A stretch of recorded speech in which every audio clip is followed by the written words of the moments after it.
le major des majors, le super major, pour le concours d'agrégation en médecine, c'est un Ivoirien. Celui qui a reçu le prix d'excellence André Goisé. Il s'agit du docteur Kwasi Kwame Jean-Éric, du service orthopédique et traumatologie, je pense. Ah, Igwe.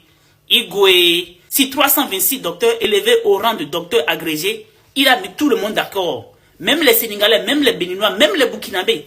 Parce que ce sont les pays qui sont réputés pour remporter ce prix-là, ça. Pour la première fois, la Côte d'Ivoire a mis tout le monde d'accord. En plus de ça, ils se sont sortis avec 72 docteurs, élevés au rang de docteur agrégé. Ah!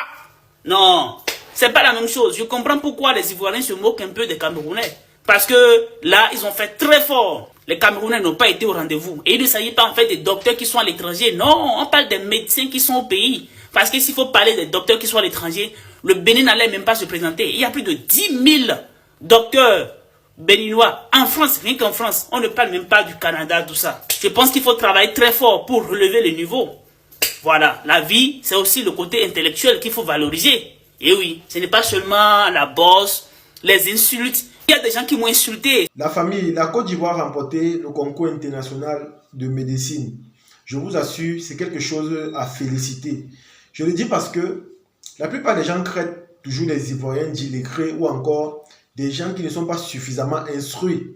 Ils se disent que voilà, le fait de parler parfois un français un peu tordu les qualifie ou encore les globalise comme étant des gens qui n'ont pas fréquenté ou encore qui ne connaissent rien. Mais je vous assure que le fait de remporter des titres comme ils le font depuis cette année jusqu'à aujourd'hui, c'est un peu comme une façon de fermer la bouche des aigris ou encore des jaloux. C'est un peu comme une façon aussi de laver leur image ou encore de dire aux gens que tout ce que vous dites là, sachez que ce n'est pas ça.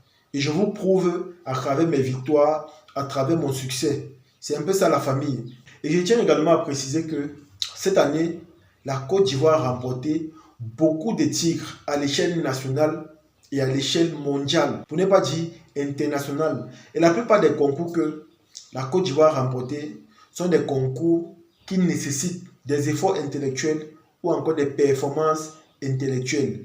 Donc ce ne sont pas des concours où on parle de force physique uniquement ou encore dans le domaine du sport. Il y a des concours ici là où on voulait voir la mise en évidence des propriétés ou encore des performances intellectuelles. Et je suis fier de vous dire que cette année, la Côte d'Ivoire a marqué les esprits. Vous savez, dans ce concours de médecine, nous avons eu beaucoup de Camerounais, nous avons eu beaucoup de Tchadiens, beaucoup de Sénégalais et quelques Ivoiriens également. Mais à notre grande surprise, la personne qui est sortie dernière à ce concours, ce sont les Camerounais. Concours de médecine. Même les Tchadiens, que la plupart du temps, on se moque d'eux là. Ils nous ont dépassés. Ils nous ont dépassé la famille. C'est tellement choquant. Les Tchadiens nous ont dépassés. Tout le temps, on se moque d'eux. On se dit que voilà, ils ne connaissent rien en termes de football, en termes de médecine, de manière intellectuelle. Ils sont toujours derrière. Mais grande était notre surprise de voir que on a appelé 8 Tchadiens et les 8 Tchadiens sont arrivés en finale. Tandis que les Camerounais sont sortis derniers. C'est tellement choquant. Et quand moi je pense comment nous les Camerounais, on a la bouche, comment on aime se moquer des autres, comment on aime rabaisser les autres, c'est tellement choquant et pitoyable. Et c'est aussi la preuve que voilà, au Cameroun, on n'étudie pas assez, ou encore ceux-là même qui nous apprennent ou qui nous donnent les connaissances ne sont pas suffisamment instruits. C'est la preuve palpable. C'est la preuve palpable. Et c'est tellement choquant. Parce que ça nous donne une certaine mauvaise image à l'extérieur. Ça nous donne une image qui n'est pas propre. Les gens en voyant ce genre de vidéos se disent que voilà, les Camerounais qu'on pensait être intelligents, être intello, ou encore être au-dessus des autres, au final, on s'est trompé. Ils ne sont pas comme on pensait. Et c'est tellement vrai la famille. C'est tellement vrai. En tout cas, j'espère juste qu'à travers les résultats de ce concours de médecine, dans mon pays, on va prendre les choses plus au sérieux, on va mieux se préparer ou encore, on va mettre, c'est-à-dire en évidence ce qu'on a réellement appris. Ce qu'on a réellement appris. Si c'est dû au fait qu'on n'enseigne pas bien ou peut-être parce qu'il n'y a pas le matériel, j'espère que l'État va mettre à la disposition des apprenants ce qu'il faut pour qu'ils soient mieux préparés ou encore pour qu'ils bénéficient énormément de connaissances. Parce que quand tu entends les choses comme ça, sortir dernier en concours de médecine, tu te poses la question à savoir, mais S'ils sont derniers, ça signifie qu'ils n'ont pas eu le niveau. Et en gros, ça signifie qu'ils ne sont pas si performants que ça. Du coup, si tu tombes malade, en toi, tu vas créer un doute. Tu vas créer de la peur. Tu vas te dire que voilà, s'ils ne sont pas si performants lors d'un concours, ça signifie que si je suis malade, surtout des maladies où ça nécessite des opérations chirurgicales ou encore des, je sais pas, des urgences, directement tu as peur. Tu te dis que pour un simple mal de pied, tu peux aller à l'hôpital et tu ne rentres pas. Parce que celui qui va te prendre en charge, peut-être, ne va pas bénéficier suffisamment des performances qu'il faut ou encore des propriétés intellectuelles qu'il faut pour te guérir. Donc voilà autant de choses. Donc le fait parfois de perdre des concours aussi importants, parce qu'on parle de médecine, on parle des vies sauvées, on parle des maladies graves, des urgences. Donc pour un concours important comme ça, je vous assure, ça nous donne une certaine image assez négative, assez sale et assez floue aux yeux du monde. J'ai vu tellement de TikTokers ou encore influenceurs parler de ça. Et les gars se moquaient seulement. Et les gars se moquaient pourquoi? Parce que les Camerounais ont la bouche. Ce sont des gens que, quand ils ont quelque chose, ils vont montrer à tout le monde. Vous avez vu qu'on a découvert que Vinicius est camerounais. Est-ce qu'on respirait encore? Est-ce que sur la toile camerounaise, on respirait? C'était les moqueries par-ci, les humiliations par-là. C'est nous le continent, c'est nous le 237, c'est nous, c'est nous, c'est nous. Mais voilà ça, concours de médecine. Aucun influenceur camerounais a parlé de ça. Parce que ça ne les arrange pas et ils ne trouvent pas un plus qu'ils peuvent gagner derrière ça. Mais moi, ce que je vais dire, c'est que à travers des choses pareilles, ça doit nous pousser à devenir un peu plus humble. C'est-à-dire que quoi?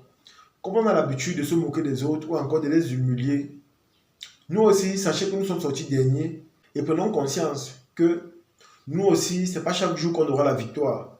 Mais on doit s'améliorer, on doit prendre les choses au sérieux et on doit prier que l'État mette à notre disposition ce qu'il faut, ce qui est nécessaire pour qu'on soit à l'aise, pour qu'on apprenne mieux, pour que l'apprentissage soit fluide et tout. Vous allez voir que la plupart des messieurs qui ont l'argent ici au pays préfèrent aller à l'extérieur pour se soigner. Parce qu'eux-mêmes, ils sont conscients que c'est pas trop ça. Ils sont conscients qu'il y a encore des insuffisances. Ils sont conscients que la compétence n'est pas encore approuvée ou encore n'est pas encore à son top. Raison pour laquelle eux-mêmes ils ont peur. Quand ils sont malades, ils préfèrent payer un billet d'avion, prendre un visa et aller se soigner à l'étranger. Parce qu'eux-mêmes ils n'ont pas confiance en leur propre médecine. Et c'est tellement choquant. Vous n'allez jamais entendre que tel homme d'affaires ou tel homme politique aux États-Unis, en France, en Russie, en Belgique a quitté son pays pour aller se soigner à l'extérieur. C'est tellement rare de voir des choses pareilles. Mais chez nous, c'est tellement récurrent. Vous allez voir les hommes d'affaires, les businessmen, qui sont malades. Ils préfèrent dépenser pour aller à l'extérieur se soigner. Parce qu'eux-mêmes, ils n'ont pas confiance en la médecine de leur propre pays. Ils n'ont pas confiance en eux. Ils ont peur au vu de tout ce qui se dit ou encore de tout ce qui se passe sur leur territoire. Donc, moi, je pense que c'est quelque chose qu'on doit enlever en nous. La peur, le doute, la panique. Et pour enlever ça, c'est tellement simple. Comme j'ai l'habitude de dire, parfois on se morfond quand on a tel problème. Et pourtant, la solution est tellement évidente. C'est devant nous. Et il suffit simplement qu'on prenne les choses en main. Essayons de rendre nos écoles de médecine un peu plus développées, sophistiquées. Mettons le matériel qu'il faut à la disposition des étudiants pour qu'ils soient à l'aise. Et je pense qu'au vu de tout ça, les gens vont éviter de voyager tout le temps pour aller se soigner à l'extérieur. Et sachez que quand vous partez vous soigner à l'extérieur, c'est dans les caisses du pays où vous partez là que vous augmentez. Et pourtant, l'argent là pouvait rester en famille. Ça pouvait nous permettre que voilà, nous-mêmes on soit à l'aise, nous-mêmes on profite de cela comme il faut. Donc, comme j'ai dit, la famille, c'est tellement choquant. En tout cas, j'espère qu'on va prendre conscience de tout ce que j'ai dit. J'espère que, voilà, on va prendre des bonnes résolutions et j'espère que les choses vont aller. En tout cas, la famille, c'est ici là que se termine la vidéo. J'espère que vous avez aimé. J'espère que vous avez apprécié. Partagez la vidéo au maximum et on se dit à la prochaine. Ciao.